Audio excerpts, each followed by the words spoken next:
Hari ini saudara kita akan melihat sidang Efesus. Tetapi supaya kita lebih mengerti lagi mengenai sidang Efesus, saya mau menerangkan sedikit saudaraku mengenai sidang Antiokhia ini. Sebentar. Saudara, sidang Antiokhia jadi karena kesaksian anak-anak Tuhan. Dan firman Tuhan berkata dan tangan Tuhan menyertai kesaksian mereka itu, sehingga sejumlah besar orang diselamatkan. Pujilah Tuhan yang senantiasa menepati janjinya. Tiap-tiap kali anak-anak Tuhan saudaraku mengabarkan Injil, Tuhan menyertai mereka. Tuhan meneguhkan firman itu dengan kuasanya, dengan tanda ajaib dan mujizat. Tuhan memberikan hasil pada kesaksian mereka itu. Tuhan memberikan hasil pada pekabaran Injil mereka itu. Karena Injil berkuasa. Roma 1 ayat 16 berkata, Injil adalah kuasa Allah yang menyelamatkan. Injil itu punya kuasa. Sepanjang kita membawa Injil, kita membawa kuasa Tuhan yang menyebabkan jiwa-jiwa sampai kepada keselamatan. Dan kabar tentang jiwa-jiwa yang diselamatkan ini, saudaraku, sampai di Yerusalem. Lalu Yerusalem mengutus Barnabas untuk berangkat ke Antiokhia. Dan minggu yang lalu kita telah melihat bahwasanya Barnabas itu seorang yang baik, yang mengasihi jiwa-jiwa. Dia mengenal kasih karunia Allah, dan dia bersyukur dan bersukacita melihat kasih karunia Allah. Lalu dia memanggil Saulus, dan bersama-sama mereka mengajar sidang Antiokhia 1 tahun lamanya. Diajari tiap-tiap hari, dan hasilnya di Antiokhia lah mereka mula-mula disebut orang Kristen. Tentunya saudaraku, hidup mereka berubah. Saudara, sampai sekarang siapa saja yang hidup dalam Yesus, siapa saja yang selamat dan lahir baru, hidupnya mesti berubah. Jangan katakan saya sudah lahir baru, tetapi tidak ada perubahan dalam hidup saudara. Dan saudara belum lahir baru. Saudara perlu membaharui penyerahan diri saudara kepada Tuhan. Dengan sungguh-sungguh saudara menerima Yesus sebagai Tuhan dan Juru Selamat saudara. Bertobat meninggalkan semua dosa. Maka seluruh hidup saudara akan berubah. Kutuk dosa dilepaskan dari saudara. Berkat Abraham jadi milik saudara. Hati saudara terbuka.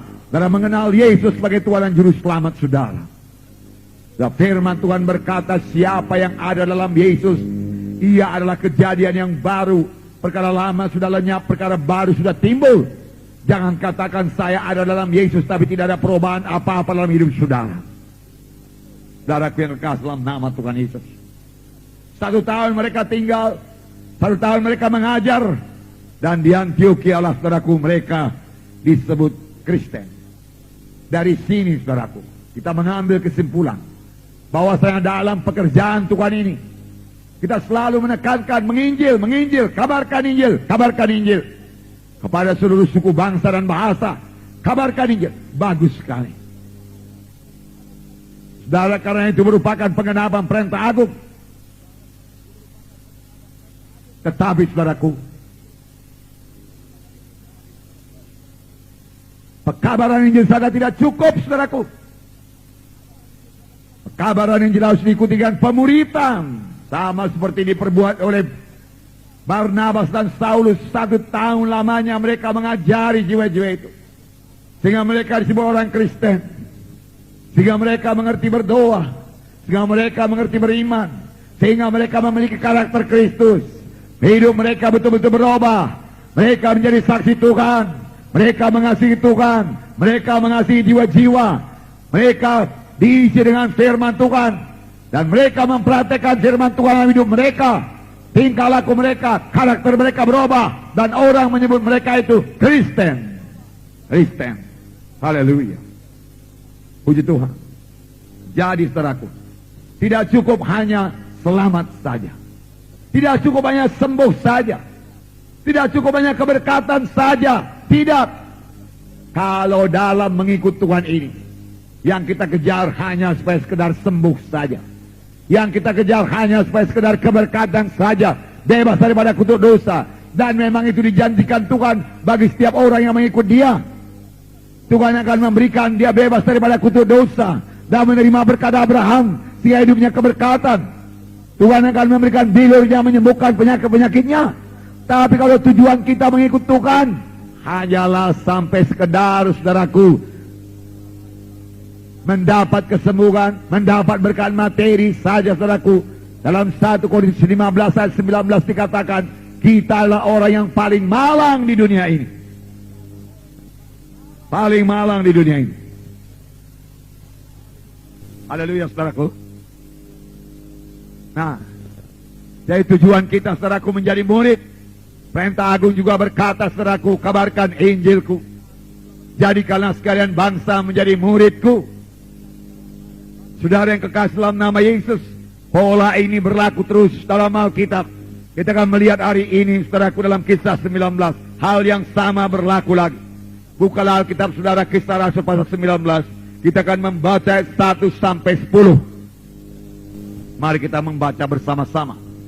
Saudara sudah dapat? Mari. Ketika Apolos masih di Korintus, Paulus sudah menjelajah daerah-daerah pedalaman dan tiba di Efesus.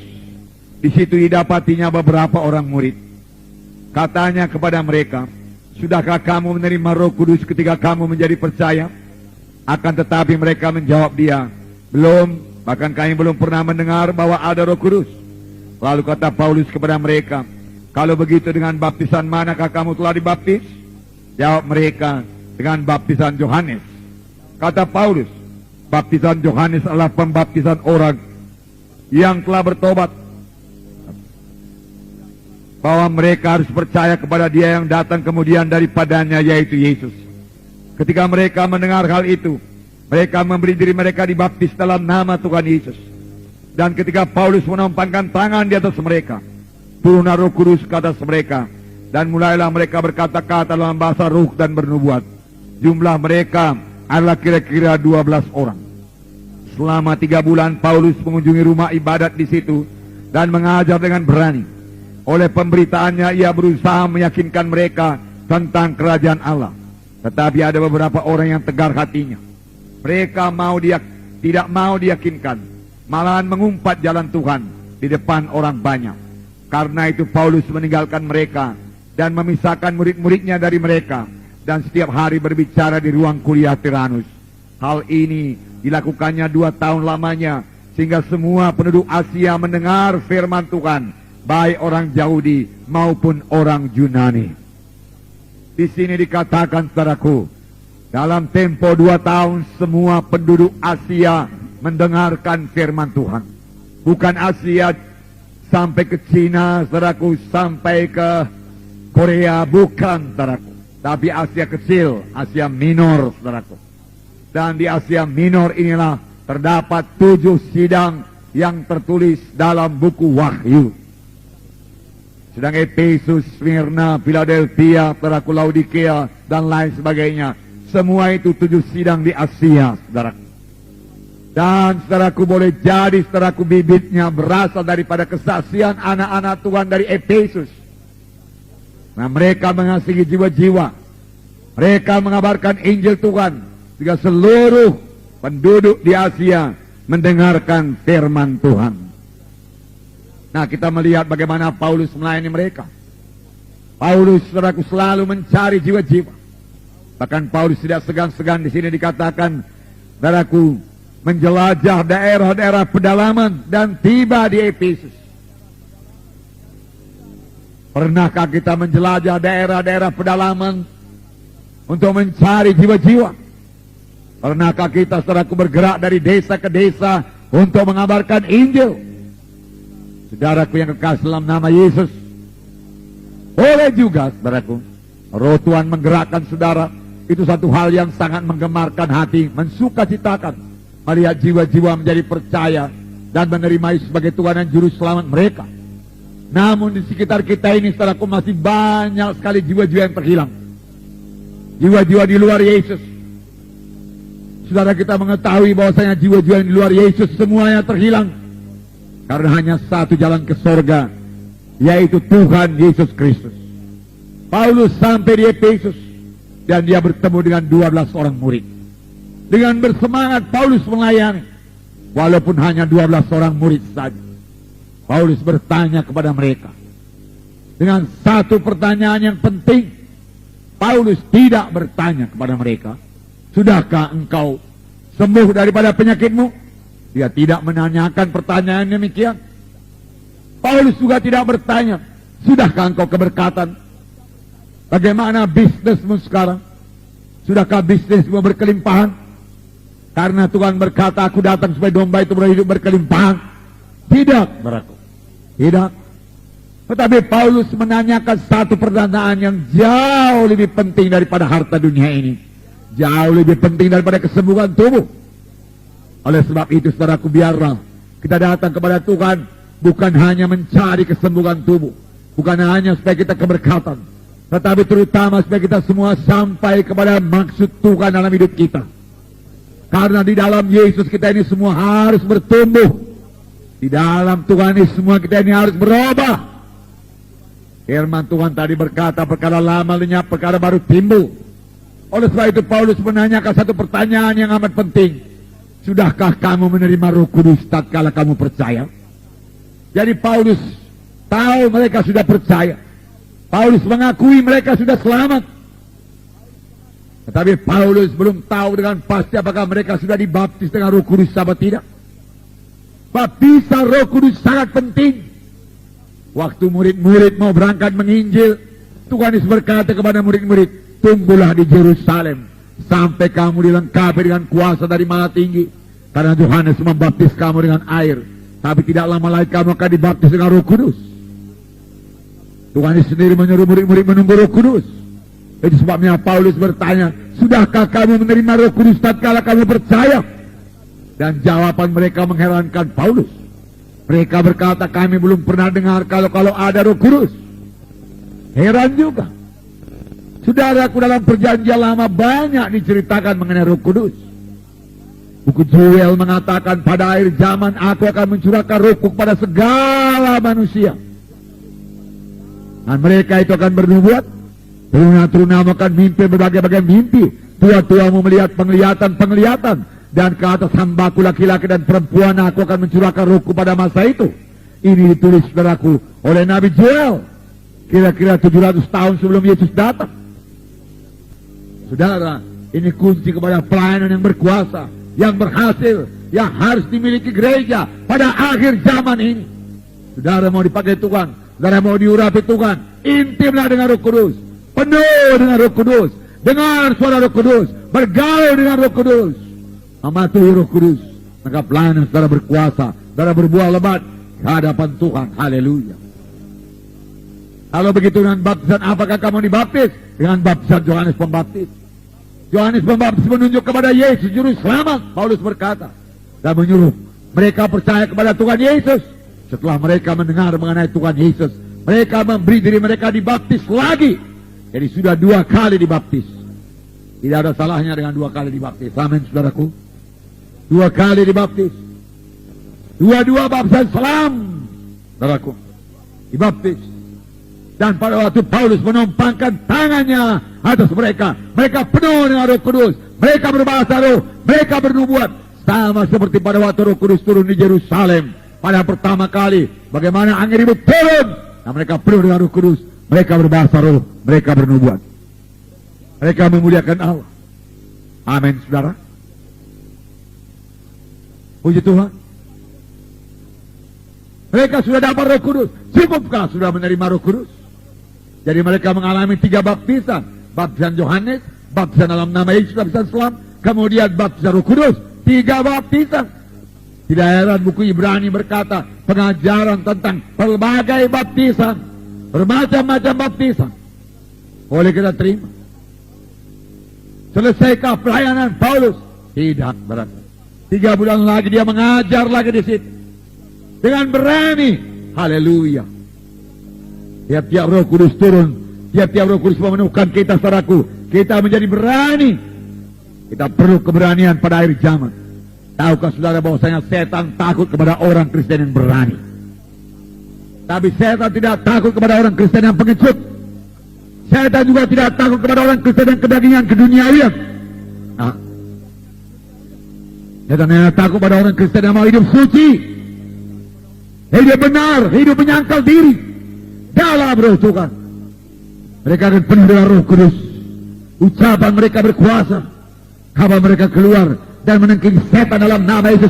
Dalam nama Yesus setan keluar, setan mesti keluar. Haleluya. Puji Tuhan. Berani. Dalam buku Wahyu dikatakan, mereka tidak menyayangkan nyawanya sampai kepada kematian sekalipun. Dan mereka mengalahkan setan itu, naga itu, dengan perkataan kesaksian mereka dan dengan darah domba itu. Dan mereka tidak menyayangkan nyawanya sampai kepada maut. Mereka berani mati. Kepada orang-orang yang seperti ini, setan gemetar. Haleluya, saudaraku. Takut setan itu.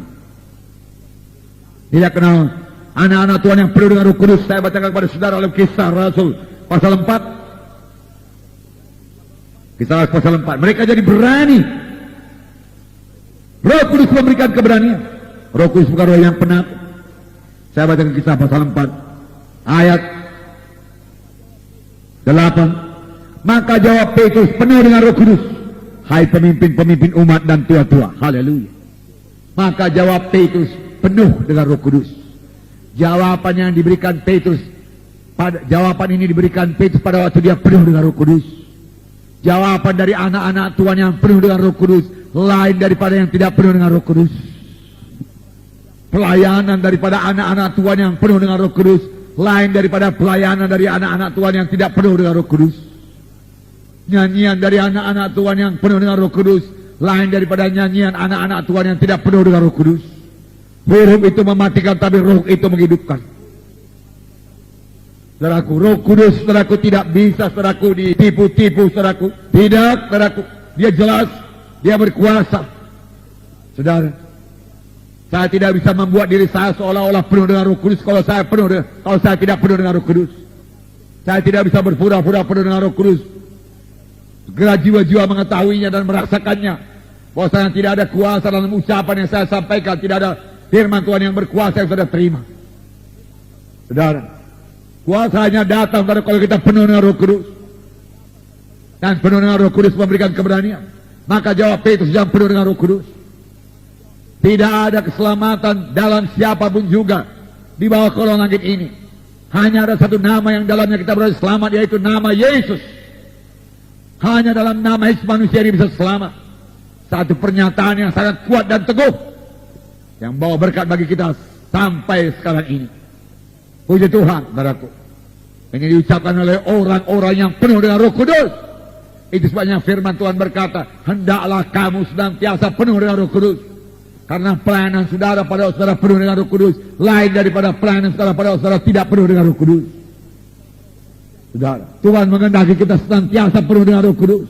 Tuhan mau kita bergaul dengan Roh Kudus. Oleh sebab itu buangkan semua perkara daging, duniawi, buangkan semua beban-beban berat. Saudara, jadilah Kristen yang sungguh-sungguh yang penuh dengan Roh Kudus, yang jadi terang, jadi saksi, yang mengalahkan setan, yang membawa terang kepada dunia yang gelap ini, saudaraku. Hanya jika kita penuh dengan Roh Kudus. Haleluya. Haleluya. Dalam ayat 13 dikatakan, ketika sidang itu melihat keberanian Petrus dan Yohanes dan mengetahui bahwa keduanya orang biasa yang tidak terpelajar, heranlah mereka dan mereka mengenal keduanya sebagai pengikut Yesus. Apakah yang dilihat oleh mereka itu? Mereka melihat keberanian.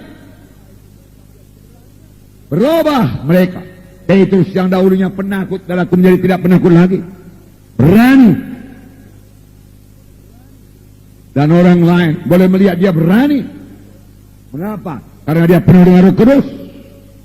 Ayat 31. Dan ketika mereka sedang berdoa, goyanglah tempat mereka berkumpul itu, dan mereka semua penuh dengan Roh Kudus. Lalu mereka memberitakan firman Allah dengan berani. Haleluya. Mereka memberitakan firman Allah dengan berani karena mereka penuh dengan Roh Kudus. Sampai sekarang Roh Kudus memberikan hal yang sama bagi kita. Kita bisa jadi berani sepanjang kita bersandar pada Roh Kudus. Amin, saudaraku. Dan kita menjadi saksi Tuhan. Nah, dan dikatakan dalam kisah 19 tadi, Paulus mengajar dengan berani. Tetapi banyak orang tidak menerima. Banyak orang tegar hatinya, keras hatinya, dan tidak mau diyakinkan dan mengumpat jalan Tuhan itu di muka orang banyak. Ketika Paulus melihat hal tersebut, ia meninggalkan mereka dan memisahkan murid-murid dan menyewa satu gedung tempat kuliah, ruang kuliah Tyrannus. Dan di situ dia mengajar, saudaraku, 2 tahun lamanya sampai seluruh Asia mendengarkan firman Tuhan. Haleluya. Apakah yang diajarkan oleh Paulus? Mengapa dalam tempo 2 tahun seluruh Asia mendengarkan firman Tuhan? Padahal pada waktu itu tidak ada telepon. Kalau ada telepon, saudaraku, lebih mudah. Alat-alat komunikasi masih sangat terkebelakang. Belum ada mobil. Paling-paling ada kapal tanpa mesin, kapal layar atau kapal dayung. Tapi seluruh Asia mendengarkan firman Tuhan. Berarti semua anak-anak Tuhan di Efesus ini bersaksi. Hidupnya berubah, mereka mengasihi jiwa-jiwa. Mereka tidak bisa tinggal diam. Roh Kudus menemukan mereka. Saya percaya kalau kita penuh dengan Roh Kudus, sangat penuh dengan Roh Kudus, kita juga tidak bisa bungkam. Kemana-mana kita menceritakan Yesus. Sampai kita diejek orang. Tapi pujilah Tuhan, kalau kita diejek karena kita memberitakan Yesus, bukan karena kebodohan kita atau karena dosa kita atau karena kejahatan kita. Tapi karena kita berbuat baik dan kita memberitakan Yesus, kita mengaku Yesus, saudaraku, kita, saudaraku, mendapat aniaya, mendapat tekanan. Haleluya. Firman Tuhan berkata, kamu akan menerima warisan bersama-sama dengan Kristus, yaitu jikalau kamu juga sama-sama menerima aniaya bersama-sama dengan Dia. Saudara, apa yang diajarkan Paulus perlu bagi kita. Mari bersaksi. Kasihan jiwa-jiwa yang terhilang. Kasihan. Mohon kepada Tuhan supaya Tuhan memberikan beban kepada saudara. Semua saudara terbeban, merasa kasihan. Mereka ke neraka. Mereka tanpa Yesus. Mereka terhilang. Dan selama dalam dunia ini mereka ditimpa oleh berbagai kegelapan. Mari bersaksi. Apakah yang diajarkan Paulus? Supaya kita mengerti, kita kembali kepada, kita buka surat kiriman Paulus kepada Efesus. Yang pasti surat kirimannya tidak bertentangan dengan apa yang diajarkannya saudaraku selama dia di Efesus. Surat kiriman kepada sidang Efesus ditulis dari penjara di Roma. Haleluya. Paulus dalam penjara di Roma tidak tinggal diam. Paulus dalam penjara di Roma, saudaraku, tidak putus asa. Paulus dalam penjara di Roma bukan mengeluh, bagaimana Tuhan nasibku ini, Tuhan, Engkau menyuruh aku menginjil, akhirnya aku sampai di penjara. Mereka memenjarakan aku, di mana kuasamu? Tidak. Dia berbuat apa yang bisa dia perbuat, dan saya yakin Roh Kudus memimpinkan dia. Dia menulis banyak surat kiriman dari penjara. Saudara mahasiswa yang suka kitab Rema mengetahui surat kiriman mana saja yang ditulis dari penjara. Salah satu surat kiriman pada sidang Efesus. Saya bersyukur, saudaraku, Paulus bisa masuk penjara. Haleluya. Saya menerima berkat daripada surat-surat kiriman penjara ini, saudaraku. Kalau sekarang Paulus dalam penjara, dia tidak menulis surat demikian. Tetapi karena dalam penjara dia tidak menginjil, dia menulis surat yang berguna bagi kita, membawa berkat bagi kita. Paulus mengeluh di penjara atau mempersalahkan Tuhan di penjara, dia tidak jadi menulis surat. Dia tidak berada dalam pimpinan Roh Kudus, tetapi dalam penjara. Surat Filipi juga saudaraku ditulis dalam penjara. Bahkan dalam surat Filipi dikatakan, bersukacitalah kamu senantiasa. Sekali lagi katakan kepadamu, bersukacitalah kamu. Rupanya Paulus dalam penjara juga dia bersukacita. Maka dia menyuruh orang di luar penjara supaya bersukacita. Karena dia banyak, boleh jadi pada waktu itu saudaraku, sidang kurang bersukacita. Harap sidang sekarang bersukacita lebih daripada orang dunia. Amin. Ya. Apa yang dilihat orang dunia? Dia lihat gereja begitu murah. Kalau gereja murah begini, apa yang bisa kami dapat dari gereja? Lebih senang pun kami di luaran ini, dia katakan. Ngapain kami masuk gereja? Mengapa? Karena dalam gereja banyak muka-muka panjang, muka-muka pepaya. Saudara, mengapa tidak muka jeruk manis? Saudara, senyum, sukacita. Kalau kita tidak sukacita, bagaimana kita mengajak orang, saudaraku, masuk ke gereja? Di luaran sana sudah banyak stres, frustrasi, keberatan, perkelahian, pertengkaran, jiwa-jiwa masih tertekan. Lalu sampai di gereja, dia melihat saudaraku, anak-anak Tuhan, saudaraku, mukanya busam juga, saudaraku. Ya? Tidak tersenyum. Saudara, sebabnya terutama karena pikirannya tidak rohani, kurang berdoa, kurang dalam roh Tuhan, miskin daripada firman Tuhan, kurang persekutuan, kurang bergaul dengan roh Tuhan. Mari perbaiki, mari penuh dengan Roh Kudus, berjalan dalam roh Tuhan. Kerajaan surga bukan dalam makan minum, tapi damai, sejahtera dan sukacita dalam Roh Kudus. Bersukacitalah kamu senantiasa, sekali lagi katakan kepadamu bersukacita. Puji Tuhan. Nah, saudara yang kasih dalam nama Yesus, dari surat kirimannya kita mengetahui apa yang diajarkan Paulus. Kita membaca Efesus pasal 1. Mari buka Efesus pasal 1 ayat 15 sampai 20. Mari kita baca bersama-sama, buka Alkitab saudara. Efesus pasal 1 ayat 15 sampai 20. Karena itu, setelah aku mendengar tentang imanmu dalam Tuhan Yesus dan tentang kasih terhadap semua orang kudus, aku tidak berhenti mengucap syukur karena kamu.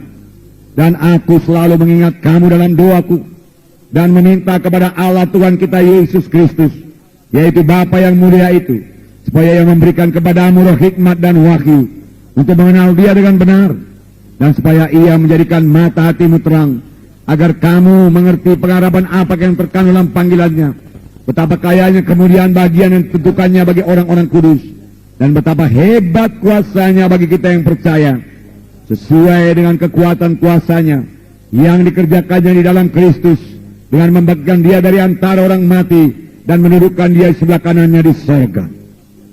Saudaraku, dikatakan di sini, setelah aku mendengar tentang imanmu dalam Tuhan Yesus dan tentang kasihmu terhadap semua orang, aku tidak berhenti mengucap syukur karena kamu, dan aku selalu mengingat kamu dalam doaku. Haleluya.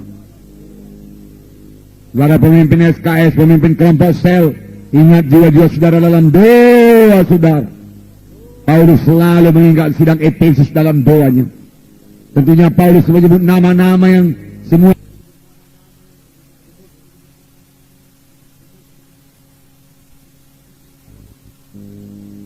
haleluya, amin. Ya, tentunya saudaraku, dia mengingat semua nama-nama jiwa-jiwa di Efesus, dan dia doakan, haleluya. Satu teladan yang pantas kita tiru, walaupun saudara tidak pemimpin kelompok sel, tetapi saudara anggota kelompok sel, saudara lihat jiwa-jiwa di kelompok sel saudara, doakan satu persatu supaya semuanya bertumbuh dengan baik. Amin saudaraku, haleluya. Saudara akan diberkati Tuhan. Yang pertama saudaraku, dikatakan di sini saudaraku, aku mendengar tentang imanmu. Jadi saudaraku, sidang Efesus memiliki iman. Memang iman sangat penting. Setiap anak Tuhan harus punya iman. Firman Tuhan berkata, tanpa iman mustahil. Jangan salahkan Tuhan kalau saudara tidak punya iman. Saudaraku, segala yang perlu kepada saudara untuk beroleh iman telah diberikan Tuhan. Karena iman datang daripada mendengar firman Tuhan, mengerti firman Tuhan, dan mendengar firman Tuhan. Oleh sebab itu, kalau saudara mau iman, baca firman Tuhan. Saudara mau iman, dengarkan hamba Tuhan yang beriman, yang diurapi Tuhan, yang menyampaikan firman Tuhan yang benar kepada saudara. Jangan dengarkan hamba Tuhan yang tidak punya iman, yang tidak percaya mujizat Tuhan. Jangan dengarkan. Saudaraku, bahkan minggu yang lalu saudara kita dengarkan firman Tuhan, bagaimana tanda-tanda orang akhir zaman yang merupakan dirinya sebagai orang beribadah, tetapi telah menolak kuasa ibadah itu. Saudaraku, yang merupakan dirinya saudaraku orang Kristen, tetapi hidupnya tidak berubah karena dia menolak, karena dia tidak percayakan kuasa Roh Kudus untuk mengobatkan dia, kuasa Roh Kudus untuk menyembuhkan, untuk membebaskan yang sakit. Palingkan dirimu, tinggalkan mereka itu. Firman Tuhan berkata, tanda akhir zaman pertama banyak orang yang demikian, yang mengatakan dirinya Kristen tapi tidak punya kuasa kekristenan, tidak punya kuasa Roh Kudus dalam hidupnya. Iman sangat perlu, saudaraku. Tanpa iman mustahil berkenan kepada Allah. Bagaimana saya punya iman? Baca Alkitab saudara, renungkan firman Tuhan, dengarkan hamba Tuhan yang diurapi Tuhan, berdoa. Amin saudaraku. Ya. Dan firman Tuhan berkata, tidak ada yang mustahil bagi orang yang beriman. Dan supaya saudara punya iman, saudara bisa sembuh, pasti sembuh. Saudaraku, iman perlu diucapkan. Perlu diucapkan.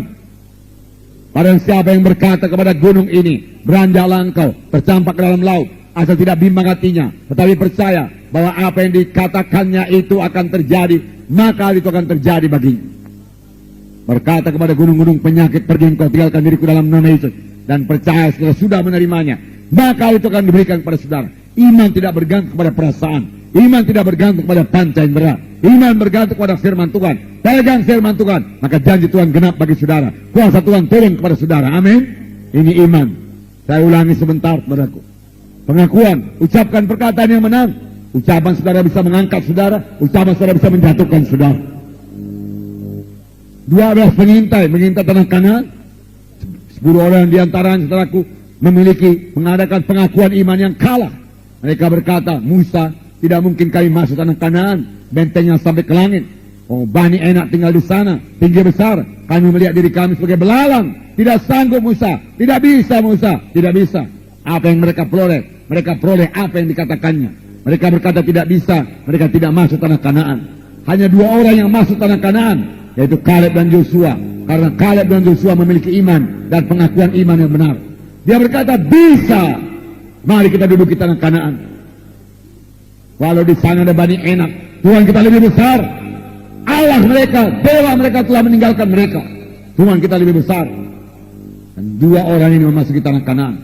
Perempuan yang sakit 12 tahun berkata sebelum dia sembuh, tetapi sesudah dia mendengar berita-berita tentang Yesus.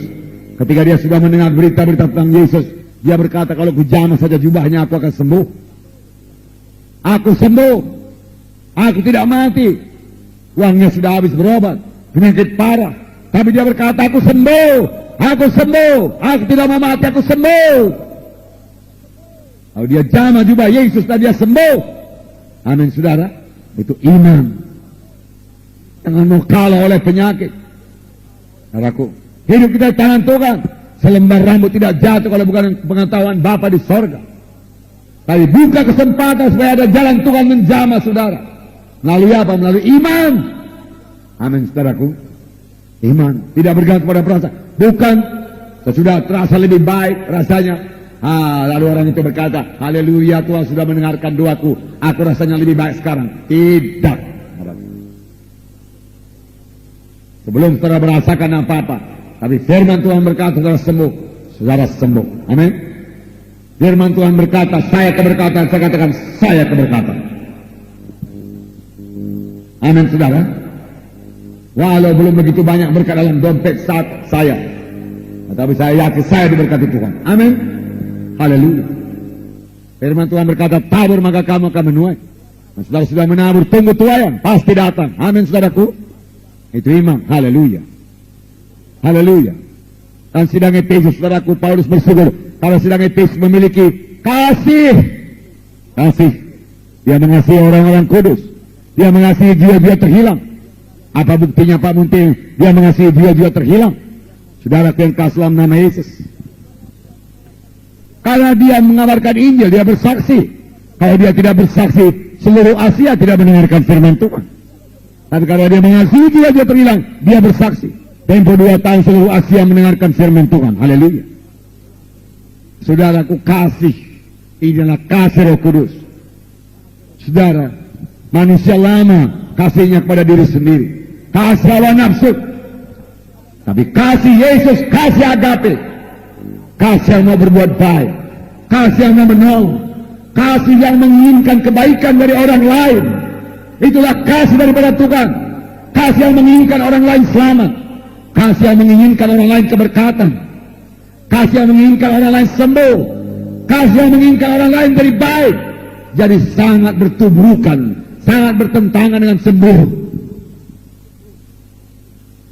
Ini kasih daripada Tuhan, kasih dari Yesus.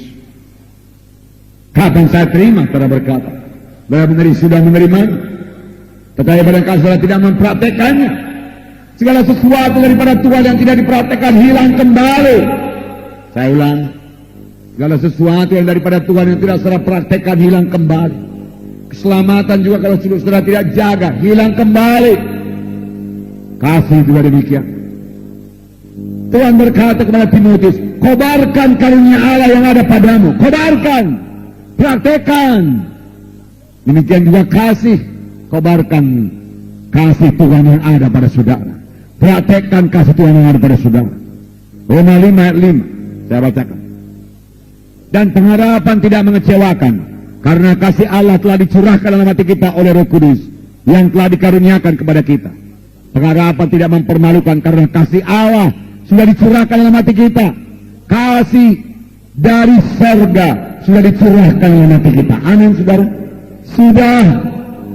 Tinggal mempraktekkan saja lagi. Sepanjang saudara sudah lahir baru, kasih saudara. Kalau saudara rasanya belum punya kasih seperti ini, masih mengasihi diri sendiri, mari lahir baru. Pada saat ini, saudara, firman Tuhan juga berkata, bagi jiwa yang baru saya katakan ini, yang mari saya katakan kepada saudara, saudara harus lahir baru. Karena Tuhan Yesus berkata kepada Nikodemus, seorang guru orang Yahudi, yang datang kepada Tuhan pada waktu malam. Tuhan Yesus berkata kepadanya, Nikodemus, engkau harus lahir baru. Engkau harus lahir baru. Kalau engkau tidak lahir baru, engkau tidak bisa masuk dalam kerajaan surga. Lahir baru. Amin, saudaraku.